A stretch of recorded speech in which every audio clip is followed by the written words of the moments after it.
हम Patna DM office के पास परिसर में हैं और बता दें कि आज स्क्रूटनी का अंतिम दिन है।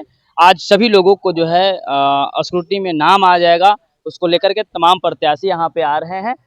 रेखा कुमारी गुप्ता आरजेडी से जो प्रत्याशी हैं, पिछले बार भी चुनाव लड़ी थी, अब उपचुनाव में भी मैदान में उतरी हुई हैं।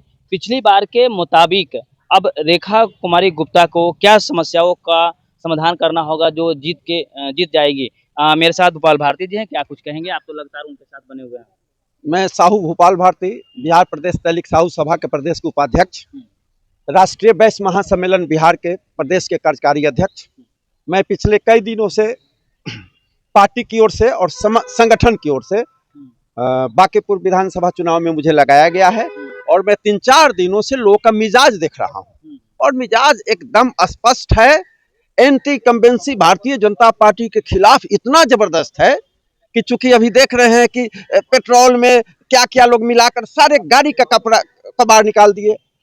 आपने देखा राम मंदिर के पैसे के भी, चंदे की भी चोरी करके पूरे देश भर में जो फजीयत हुई है उसका असर बांकीपुर में पड़ा है। महंगाई, बेरोजगारी, भ्रष्टाचार एकदम पूरी तरह चरम पर है। इसलिए सारा लोग बांकीपुर विधानसभा क्षेत्र की एक जनता इस बार इन सभी महंगाई, भ्रष्टाचार, चंदा चोरी, राम मंदिर के सवाल पर और डीजल पेट्रोल के साथ गाड़ी को जो खराब करने की बात आ रही है और सारे लोग के खिलाफ एकदम इस बार एंटी भाजपा का वोट देगा और एंटी भाजपा वोट देगा उसका पूरा श्रेय, पूरा लाभ राष्ट्रीय जनता दल के उम्मीदवार रेखा गुप्ता को मिलने जा रहा है और इस बार प्रचंड वोट से रेखा गुप्ता विधानसभा में पहुंचेगी। क्या लगता है कुंदन जी, पिछले बार के मुताबिक रेखा कुमारी गुप्ता को इस बार कितना समर्थन मिल रहा है?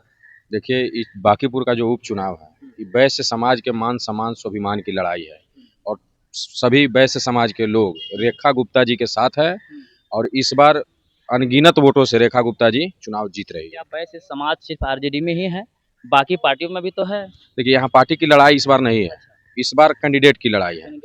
35 साल से जिन लोगों ने यहाँ नेतृत्व किया, आज भी विधानसभा जीते दिल्ली चले गए, अब फिर आज वो अपने समाज से ही कैंडिडेट दिया। क्या वैश्य समाज वहाँ प्रतिनिधित्व करने के लिए बीजेपी में नहीं है? क्या वैश्य समाज से कैंडिडेट देना चाहिए था कि नहीं देना चाहिए? वैश्य समाज बंधुआ मजदूरी करेगा, झोला ढोएगा आपका। कैंडिडेट सिर्फ आप अपने मुंशी को, पीए को लड़ाइएगा यहाँ चुनाव। अभी जो कैंडिडेट आया उसको बोलने का तरीका देख रहे हैं, बोलने का भी ढंग नहीं है उसको। वैसा कैंडिडेट है। हमारे वैश्य समाज में जाइए, अध्यक्ष के हाथ से तो निकाल जा रहा है, बताइए। वैसे उनको लग रहा है कि कहीं ये भी कैंडिडेट भाग न जाए बंटी की तरह, तो उनको पकड़ रहे हैं जबरदस्ती कि भाई भागो मत, अब समय नहीं है, अब भागोगे तो दिक्कत हो जाएगा। तो इसलिए उसको जबरदस्ती पकड़ा जा रहा है और कैंडिडेट को बोलने नहीं दिया जा रहा क्योंकि उसको बोलने ही नहीं आता, वो नेतृत्व किया ही नहीं। वैसे डमी कैंडिडेट को भारतीय जनता पार्टी लड़ा रही है और रेखा गुप्ता राजद से जो प्रत्याशी है बहुत ही मजबूत है, पढ़ी लिखी महिला है और पहले से भी वो नेतृत्व कर रही है। कई संगठनों में अपने साहू समाज में भी वो कोषाध्यक्ष है, निर्वाचित कोषाध्यक्ष बिहार के हैं। तो इसलिए पूरे वैश्य समाज का मान सम्मान जुड़ा हुआ है। पूरे वैश्य समाज मन बना लिया है कि इस बार रेखा गुप्ता जी को ही जिताना है। बाकी एक बात मैंने देखा है कि कोई एक समाज, एक जाति से कोई चुनाव नहीं जीत सकता है, लेकिन खास तौर पर तेली समाज और वैश्य समाज जो हमेशा भारतीय जनता पार्टी का को वोटर माना जाता है और यहाँ एक से एक उम्मीदवार भारतीय जनता पार्टी में, एक से एक नेता वैश्य समाज के लोग हैं।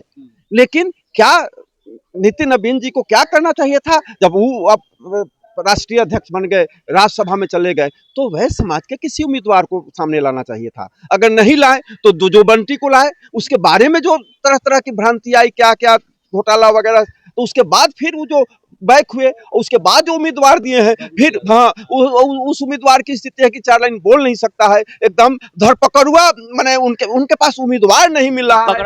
हाँ, तो जिस भारतीय जनता पार्टी को बांकीपुर विधानसभा क्षेत्र में उम्मीदवार नहीं मिल रहा हो, तो वैसी स्थिति में अब इस बार वोटर भी नहीं मिलेगा। सारा वोटर एक तरफ रणविजय साहू के नेतृत्व में जो आह्वान किया गया है पूरे बिहार के वैश्य समाज को, और समीर महासेठ जी जो राष्ट्रीय अध्यक्ष हैं वैश्य महासभा के, उनके नेतृत्व में और साहू भोपाल भारती के आह्वान पर वैश्य समाज, अति पिछड़ा समाज के सभी तबकों का वोट रेखा कुमारी को मिलने जा रहा है और इस बार रेखा कुमारी की जीत 100% पक्की है।